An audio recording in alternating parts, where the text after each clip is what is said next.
Duel Review is brought to you by SpiderWolf.com. On today's Duel Review, it's Tokyo Godfathers. I'm RJ. And I'm Nick. Let's get to it.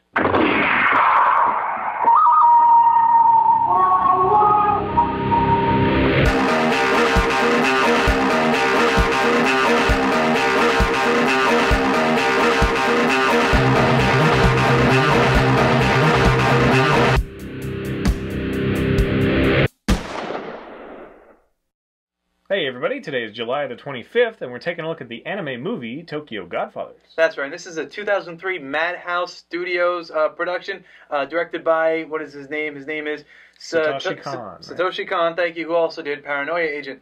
And this is just... Very different. Yes, and this is a wonderful movie, and the premise is basically you have these three homeless people. You have Gil, who is the older or middle-aged geezer type, and, you know... Down on his luck. Yeah, down on his luck. Then you have Hana, who is the drag queen cross-dresser, and then you have Miyoki, who is the little girl who ran away from home, and the three of them, on Christmas Day, or Christmas Eve? I think it was Christmas Eve, they find a baby in... No, it must have been Christmas Day. They find a baby in the trash, and they must now decide what to do with it. So basically it becomes, Hana wants to take the baby in, and she wants to just keep it for herself. Yeah, but care for it. But obviously Gil doesn't want that. He's like, we need to take it to the police. We need to take it to the police, being very adamant about that. And she's like, no, we have to take it to her mom. The child is a girl, so we have to take her to her mom.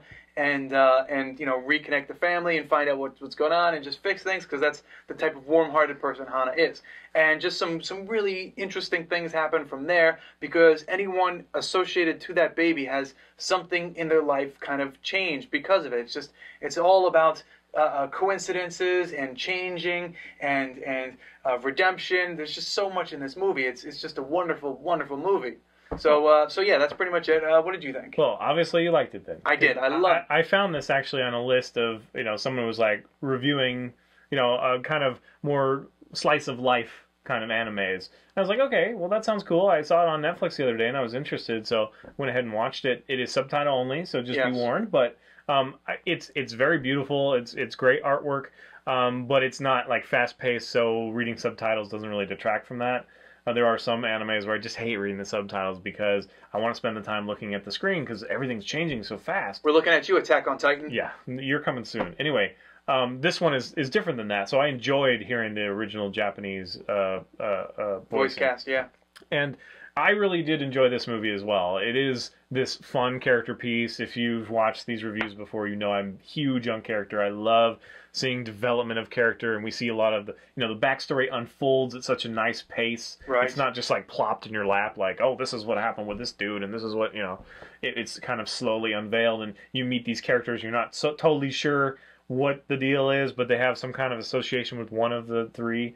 And so then we find out, and by the end of the movie, you're rooting for all three of them, kind of thing. But they're also, some of them behaved fairly badly, so you understand. But it's like, yeah, this is one of those things you just shouldn't have done that. If you had just owned up to it and done something differently, so you do get invested in these characters.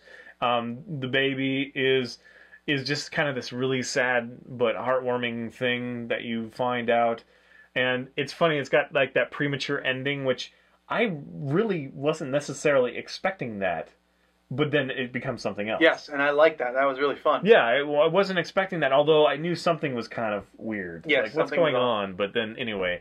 But yes, it is this slice of life. It's kind of like it could be a Christmas movie, because it's just kind of, it fits the feel and the theme of, hope and gifts. It does span from Christmas to New Year's Day, or the day after, I believe. So it does go through that nice little holiday, and it's just... It's a wonderful piece. We can't...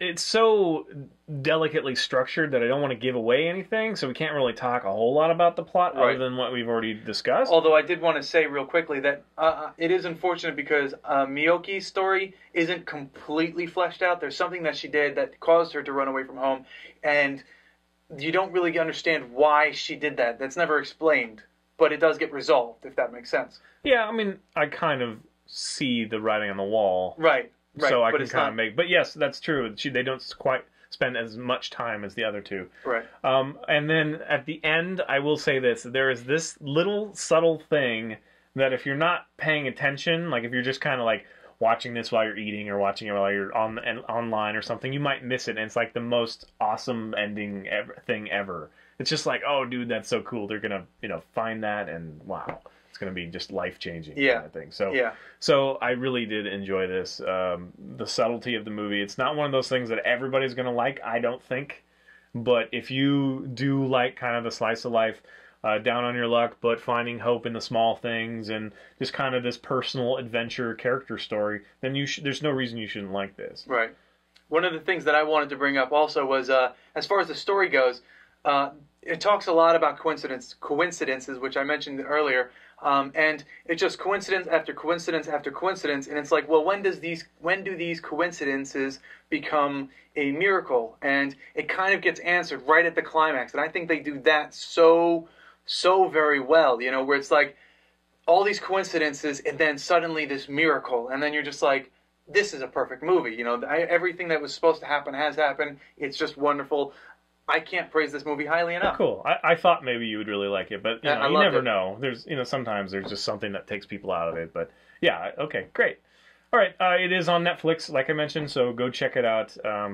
While you can. They seem to arbitrarily pull shit off of it. And again, unfortunately, it is only subbed. I'm hoping that they do a dubbed version soon. I don't know if it's necessary. Although, again, the voice acting, the cast just was so wonderful. It was just so. It was great. If you've seen these before, especially me, I'm really against subtitles. Right. If you can have a voice, decent voice acting, because you can appreciate the aesthetic. But this one, like I say, is slow enough that you can appreciate both. And I think that the Japanese voice acting is wonderful and probably adds something to it as well. So I really do enjoy that.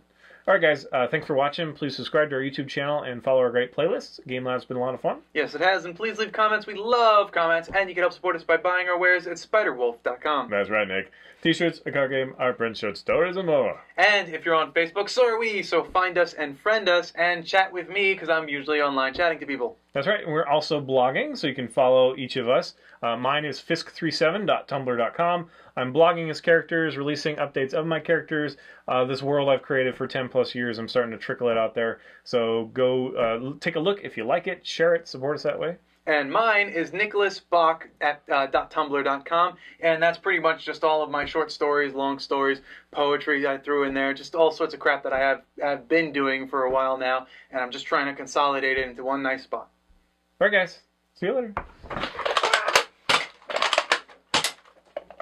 Nice job. Thank you, sir. Mine bounced back there. Yeah, I'm going to have to get there. I don't think so. I think you're going to have to get something else. Next time, it's Confessions of a Dangerous Mind. Okay. Tokyo Godfathers. Oh no, today's a duel review. It is Tokyo Godfather. I'm Audrey. I don't know if that's racist or not. Hi! I love Japan. I love the Japanese people, so they let me do that. They let you? You have a written affidavit saying you can do that? Yes. Okay. From Tokyo. I don't know who rules Tokyo right now. Who rules Tokyo? Godzilla. Yeah, duh. He's just got like a huge footprint. That's it. I love Japan. Just really. Pretty much everything about it, actually. I love the feudal Japan. I love, the rural Japan. I love its geography. But I also love Tokyo. I love the Harajuku girls, right? What the hell's a Harajuku girl? Harajuku girls. Seriously? No, what is that? Are you fucking kidding me? Just answer the question. Seriously. What's a Harajuku girl? Really? Really? What is that? They're the ones that dress all crazy and walk around in certain parts of Tokyo. The Harajuku district. Why would I know that? Because it's like the most famous thing about Tokyo right now. I just thought I thought all of Tokyo was like that. I had no idea. It was confined to a certain space. And I love anime. Anime and sushi. Yeah, sushi's great.